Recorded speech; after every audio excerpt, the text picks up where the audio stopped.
আসসালামু আলাইকুম। Happy mini কিচেনের পক্ষ থেকে আরেকটি রেসিপি নিয়ে আপনাদের সাথে হাজির হয়েছি।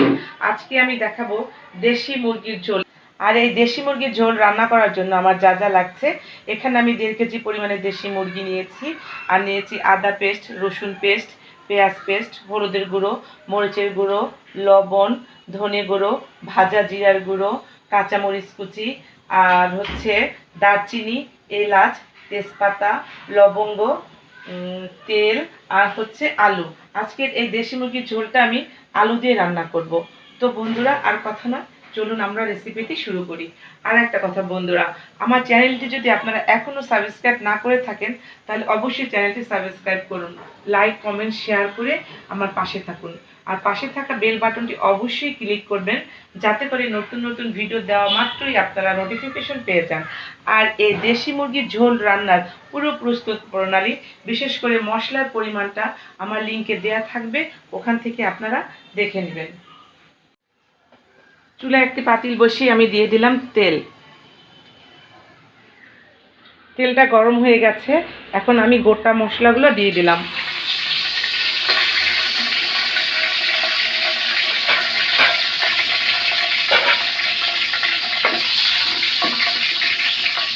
এখন দিয়ে দিলাম পেঁয়াজ বাটা, 1 চামচ রসুন বাটা, 1 চামচ আদা বাটা, লবণ, হলুদের গুঁড়ো, মরিচের গুঁড়ো, ধনে গুঁড়ো,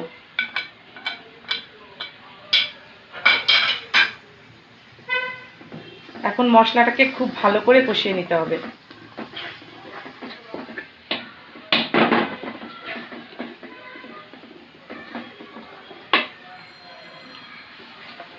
মশলাটা ভালো করে কষিয়ে নেওয়ার পর আমরা মাংসটা দিয়ে দেব। মশলাটা কষানো শেষ, দিয়ে দিচ্ছি মাংস।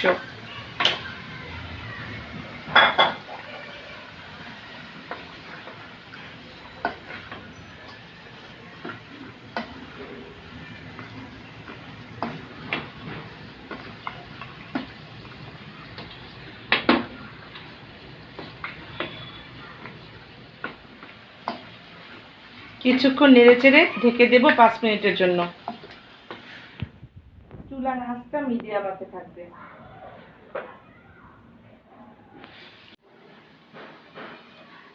ফিরে আসছি 5 মিনিট পর।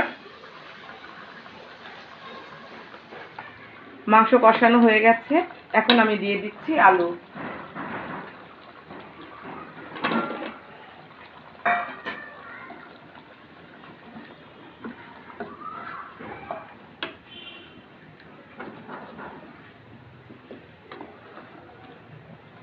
আলু দিয়ে আরও কিছুক্ষণ নেড়ে চেড়ে আমি একেবারে ঝোল দিয়ে ঢাকনা দিয়ে বসিয়ে দেব। যেহেতু একটু পাতলা ঝোল হবে, আমি ঝোলের পরিমাণটা একটু বেশিই দেব।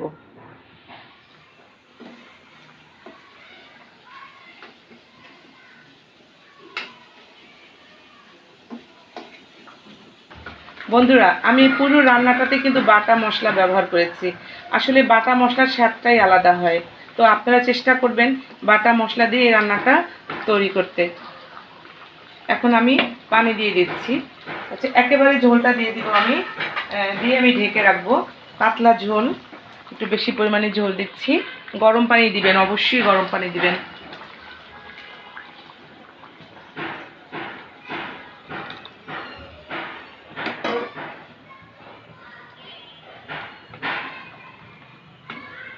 যেহেতু দেশি মুরগি, একটু সেদ্ধ হতে সময় লাগবে, সেক্ষেত্রে আমি প্রায় 20 মিনিট পর ফিরে আসব। আর মাঝখানে একটু পর পর এসে আমি একটু নেড়ে চেড়ে দিব। এখন আমি দিয়ে দিচ্ছি কাঁচামরিচ।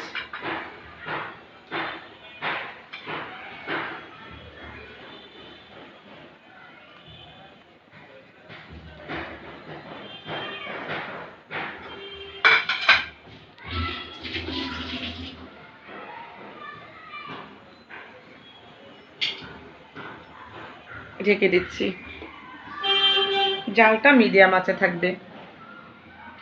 জালটা বাড়িয়ে দিলে দেখা যাবে যে ঝোলটা শুকিয়ে গেছে, মাংসটা সেদ্ধ হয়নি। সেক্ষেত্রে মিডিয়াম আঁচে দিলে মাংসটা আস্তে আস্তে সেদ্ধ হবে, সাথে আলুটাও সেদ্ধ হবে। ফিরে আসলাম 20 মিনিট পর।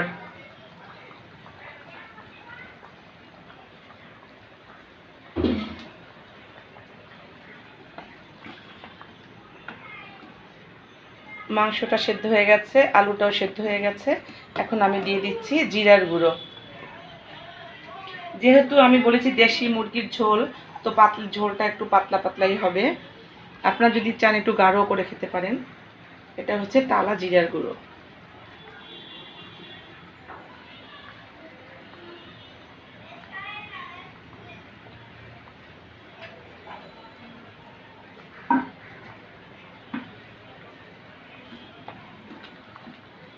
যে কোনো রান্নাই যখন চুলা থেকে তুলবেন, তার আগে লবণটা অবশ্যই চেখে দেখবেন।